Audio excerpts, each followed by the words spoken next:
Okay. Oh, my camera was freezing up and I freaked out. Okay, so as you can see, I'm in my basement. And as you can also see, I'm wearing a really super goofy hat. So here's what's been happening. I've been really freaking out about money lately because, as you know pretty well by now, I've lost half my job. And so far, none of my applications have come back positively.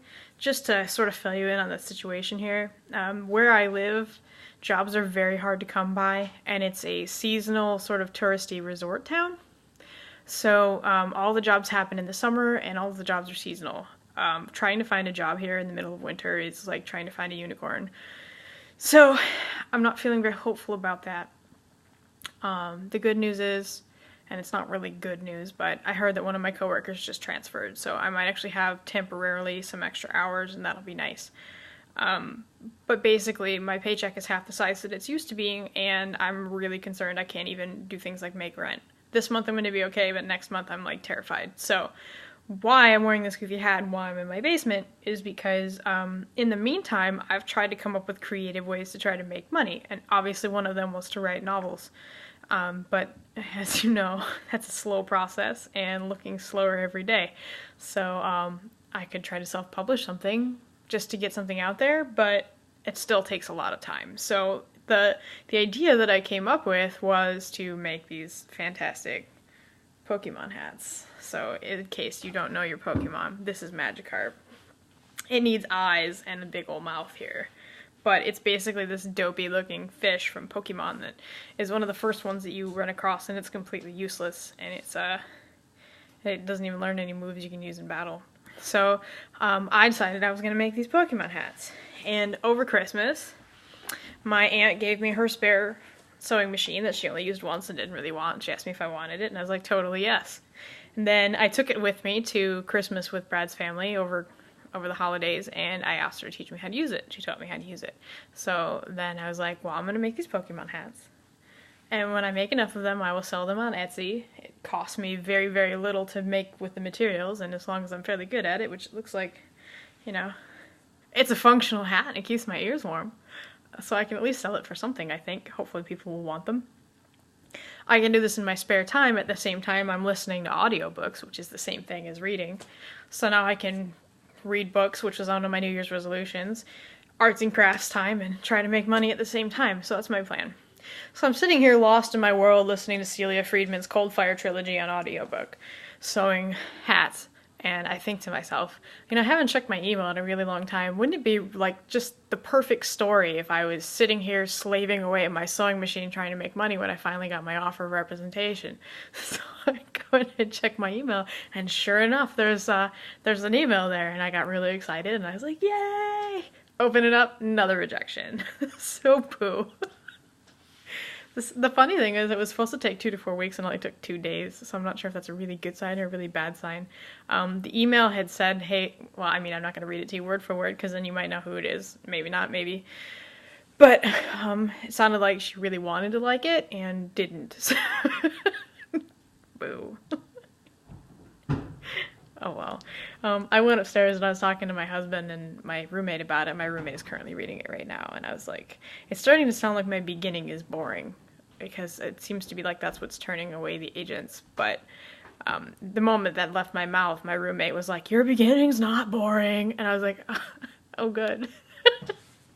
And you know, my betas don't think that either, and I did like delete off like 7,000 words in the first chapter and the prologue to make it less boring in the first place. So maybe it's still a little too boring for the agents, maybe not, but either way I like it, so it is what it is, and I don't think I need to change it anymore.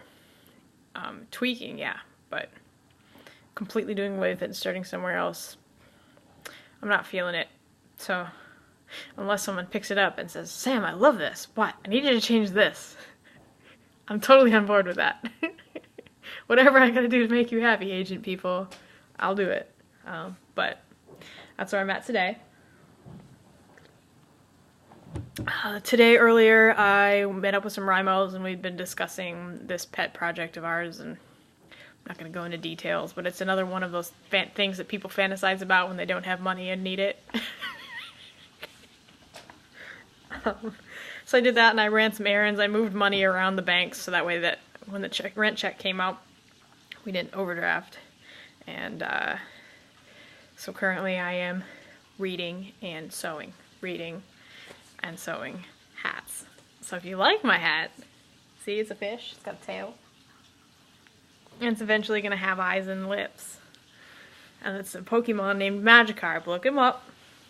If you like my hats, very soon I'll be selling them to try to pay for me trying to be a writer and not dying of poverty. Oh, because the other day I had to go poverty shopping. That's what I called it. When I called my mom, I said, I'm getting poverty rations because I'm so broke that I'm not even sure that I can make it through the month to pay all my bills. So I got ramen noodles and spaghetti and chili and all these cheap things that I can hopefully feed me and my husband for a very long time. I know I don't have it as bad as some people do, but I'm used to making about $1,600, $1,800 a month. No, wait, sorry. Almost $3,000 a month I've been making. About $2,500 a month I've been making, and now I'm down to making like $1,400 at most. And it's rough. It's very rough. So when you're used to, you know, living on a certain amount and then suddenly it's cut in half. Can you hear that? Because I'm in the basement, so there's all kinds of weird things happening. Anyway, that's neither here nor there. So that is 2 rejections. I'm doing pretty good with this one. I think it's partially because I've already been rejected once. It's partially because I wasn't really sure about that one going in. I didn't think that I matched up with her interests quite all that well, but I was like, maybe I'm wrong. Maybe she'll love it, and then we'll hit it off and everything will be great. So I was kind of taking a chance, but oh well. Back to the drawing board, I guess. In the meantime, I'm going to make hats because I can make money on those now, and I'm going to write when I can't make hats anymore because I can make money on that later. Alright guys, I'm going to kick on off here and get back to making my fingertips bleed sewing things and listening to Cold Fire. So enjoy your weekend. Okay, thanks, bye.